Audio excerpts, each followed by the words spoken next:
Nós estamos aqui agora em São Bento do Sul, Mato Preto, e estamos novamente nos reunindo para uma reunião de oração das mulheres. E existe aqui um grupo que se chama há muitos anos Mulheres que Oram por Frankfurt. E hoje estamos reunidas aqui com duas queridas irmãs e nós queremos trazer uma pequena mensagem e depois nós queremos orar por vários assuntos e queremos nos posicionar em oração. Nós vivemos uma época onde muitas pessoas devam estar orando e buscando o Senhor. Como a Bíblia diz, se nós buscamos ao Senhor de todo nosso coração, Ele sarará a nossa terra. E agora então eu peço que meu esposo dê continuidade a essa mensagem. Obrigado. Estamos então nos preparando para a oração hoje à noite e eu quero ler um texto bíblico para nos encorajar, lá de Lucas capítulo 10. O texto de Lucas 10, no versículo 1, ele começa assim: depois disto, o Senhor designou outros 70. O que quer dizer essa palavra aqui? No texto anterior, em final do capítulo 9, havia 3 envolvidos com o chamamento. 2 Jesus chamou e um deles mesmo quis seguir o Senhor Jesus. Ele mesmo tomou esse propósito, mas nenhum deles deu certo. E daí, diz no capítulo 10, mas depois disso o Senhor designou outros 70. Quer dizer, sempre tem aqueles outros que vestem a camisa, aqueles outros que assumem mesmo, porque aqueles uns que Jesus queria não deu certo, não queriam, eles não se deixaram usar. E hoje também, mais do que nunca, nós precisamos de pessoas que estejam se colocando na linha de frente. Então, a gente se acostumou, a maioria das orações que os cristãos fazem: Senhor me proteja, Senhor me abençoa, faz tu, Senhor, quebra tu, Senhor, e vai tu na frente. E então parece bem piedoso, bem religioso a oração, mas na realidade, o que diz o texto aqui? Esses 70 Jesus enviou com uma finalidade. Eles não ficaram em casa pedindo: Senhor, faz tu, Senhor, faça isso, Senhor, faça aquilo, Senhor, em teu nome, faz isso. O que eles fizeram? Eles saíram em nome de Jesus. Então, vamos ler alguns versículos. Por exemplo, versículo 5, ele diz: ao entrares numa casa, dizei antes de tudo, paz seja nesta casa. O que nós vemos aqui? Os crentes devem ir, os crentes devem se posicionar, os crentes devem falar palavras de Deus. Então, primeira coisa que eles tinham que fazer: paz seja nesta casa. O que isso significa? Se nós pronunciamos palavras de Deus para dentro de uma situação, todas as obras do inimigo, elas têm que esmorecer, elas não têm mais poder. E uma única vez nos aconteceu isso. Nós estávamos planejando na cidade de Timbó um encontro com pastores, e um pastor chegou antes dos outros, e quando ele chegou à nossa porta, ele disse: paz seja com esta casa. Então, aquilo me marcou. Então nós temos que ir sempre com um propósito, né? Se a visita vai ser difícil, o contato vai ser difícil, vamos dizer: paz seja com esse momento, paz seja com essa casa. Outra coisa que nós vemos aqui, versículo 6, se houver ali um filho da paz, repousará sobre ele a vossa paz. Se não houver, ela voltará sobre vocês. Um colega meu lá na Alemanha, ele chegou num posto de gasolina e disse para a atendente lá a gente mesmo se atende, né? A gente coloca o combustível e depois só vai lá pagar. E ele disse para aquela pessoa do caixa: Deus te abençoe. E ela disse: eu não preciso dessa bênção. Aí ele disse: pois é, já que você não precisa, eu vou levar para mim, então eu tenho bênção dupla.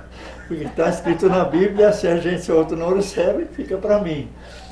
Então, só que daí ele fala também contra os fofoqueiros aí, ou melhor, o versículo 7 diz assim: permanecer na mesma casa, comendo e bebendo do que eles tiverem.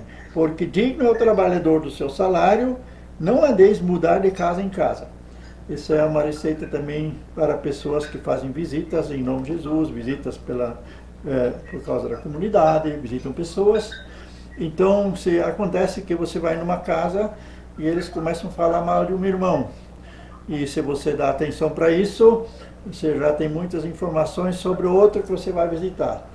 E se você, de repente, faz uma coleção de queixas das pessoas que você visitou, e depois você não sabe mais quem tem razão, e se você ainda ter a tua opinião também, né, vira uma fofoca. Então, melhor, Jesus disse, não ficam de casa em casa, trabalham aquele momento lá, atendem essas pessoas, orem com as pessoas. E aí agora ele dá uma ordem para eles. Uma ordem. Ele não estava indo, eles iam preparar lugar para ele mais tarde ir nessa mesma cidade. O que ele diz para eles no versículo 9? Curai os enfermos que nela houver e anunciai-lhes, a vós outros está próximo o reino de Deus. Se agora pegarmos o texto paralelo em Mateus 10, lá diz, curai os enfermos, ressuscitai os mortos e expulsai os demônios. Então, essas visitas têm algum valor. A gente enfrenta a situação em nome de Jesus. A gente está fazendo a obra dele.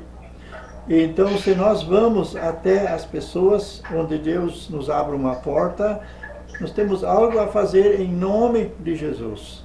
Então, Jesus mesmo disse, as palavras que eu digo não são minhas, são do Pai. As obras que eu faço é o Pai que está fazendo. Então, nós apenas somos os embaixadores, os instrumentos, mas quem faz a obra é o Senhor. E se nós nos posicionarmos agora contra as obras do mal, aqui fala somente dos enfermos, mas em Mateus fala da ressurreição até de mortos. Isso tem acontecido também, que pessoas numa visita ressuscitaram mortos, isso existe hoje, não era só no tempo de Jesus e dos apóstolos. Então, nós temos que tomar uma posição contra a situação, as obras do diabo que se apresentam nesse lugar. Então, se nós não fizermos, o inimigo vai continuando fazendo a festa. Agora, se nós, em nome de Jesus, usarmos essa situação para proclamar que o reino de Deus está próximo, diz aqui. Mais tarde, Jesus, ele está dentro de vós, o reino de Deus está dentro de vós. Então, nós temos dele a autoridade para agir em seu nome. Isso fica bem claro no versículo 17 a 19. Quando eles voltaram, então regressaram os 70 possuídos de alegria, dizendo, Senhor, os próprios demônios se nos submetem pelo teu nome. Senhor, os próprios demônios se nos submetem pelo teu nome. Mas ele lhes disse, eu vi a Satanás caindo do céu como um relâmpago. E versículo 19, eis aí, vos dei a autoridade para pisar de serpentes e escorpiões, e sobre todo o poder do inimigo, e nada absolutamente vos causará dano. E aí Jesus disse, não obstante, alegrai-vos, porque os espíritos se vos submetem, e sim porque o vosso nome está rolado nos céus. Mas eu quero me ater um pouco ao versículo 19, onde diz, eu vos dei autoridade. Sobre o quê? Sobre serpentes e os escorpiões. Então, figurativamente, as serpentes são traiçoeiras. As serpentes, elas querem nos desviar da verdade, eles querem nos enganar. As serpentes são astutas. E os escorpiões, eles grudam na pessoa. Eles não largam mais a pessoa. Então, pessoas que estão carregadas, sendo levadas pelas serpentes, e outras pessoas são dominadas pelo mal. Eles não conseguem agir diferente. E agora, o discípulo de Jesus, o enviado de Jesus, você e eu, nós recebemos a autoridade para pisarmos serpentes e escorpiões. Quer dizer, acabar com essa festa. E nós tivemos também, antes do nosso começo aqui, desse grupo de oração, a gente teve falando também a situação política aqui no país. Isso são coisas, são espíritos imundos que controlam, políticos que controlam o futuro, e os próprios espíritas dizem que os crentes, os cristãos, eles dizem, os cristãos não deveriam falar tanto negativo, mas silenciar mais e orar mais a Deus, para que esses espíritos imundos das trevas, as forças das trevas, enfraqueçam e as forças da luz se tornam fortes. Então tem uma verdade nisso. Nós agora temos que tomar posição pelo que tudo que está acontecendo, seja no nosso país, seja no mundo e também em nossas comunidades. Nós aqui vamos orar nesse sentido depois também, mas o Senhor nos deu autoridade para pisarmos essas obras malignas. Então, como se Ele mesmo estivesse fazendo. Então, Ele nos está enviando para que nós tomemos posição em Seu nome. E através da nossa obediência, através da nossa firmeza na palavra e na fé, nós vamos desmontando essas obras malignas. Elas vão sendo desfeitas. Esses dias eu escutei um testemunho de um pastor que vem do profundo satanismo, ocultismo, e hoje ele prega muito sobre, lá na Alemanha, ele prega sobre, contra essas obras do mal. Ele foi chamado para a Áustria para evangelizar, e aí ele entrou no hotel, no quarto dele. Quando ele chegou lá, estava cheio de demônios. Deus lhe deu essa visão de ver essas coisas do mal. E aí, então, ele podia ter feito o que muitos fazem, em nome de Jesus, sangue de Jesus tem poder, sai daqui.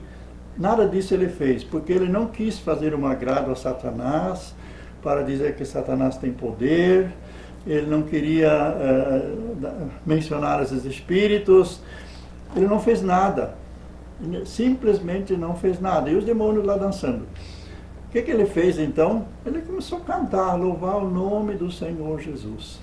E enquanto ele estava adorando, louvando, um após outro saíram do quarto e não mais molestaram ele, ele estava livre para a noite então evangelizar.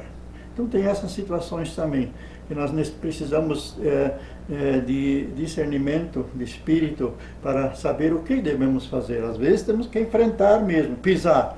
Às vezes não fazer nada, às vezes só confiar no poder de Deus, começar a adorar, e essa é um poder muito forte, a adoração. Isso desmantela o império de Satanás. Mas o importante é que nós estejamos a caminho, que nós estejamos apenas esperando que o Senhor faça, porque Ele já fez na cruz do Calvário, Ele já pisou a cabeça da grande serpente e tudo já foi feito. Agora nós estamos na obediência, tomando posse, desfazendo as obras do diabo. Isso também fala em 1 João 3,8, que para isso se manifestou o Filho de Deus, para destruir as obras do diabo. Mas nós somos os seus agentes de pronunciar isso, de pronunciar a palavra dele. E também não nos acharmos fracos, não nos acharmos indefesos, mas proclamarmos com 1 João 4,4, onde diz: maior aquele que está em mim do que aquele que está no mundo. Maior aquele que está em mim do que aquele que está no mundo. E nesse sentido, nós levamos a vitória de Jesus adiante.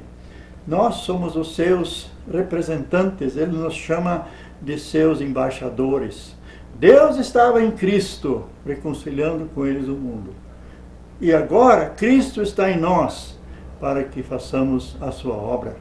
Então, vamos nos deixar desafiar, vamos pertencer a esses outros 70, outros que o Senhor está designando para ir e conquistar de volta o que o diabo levou.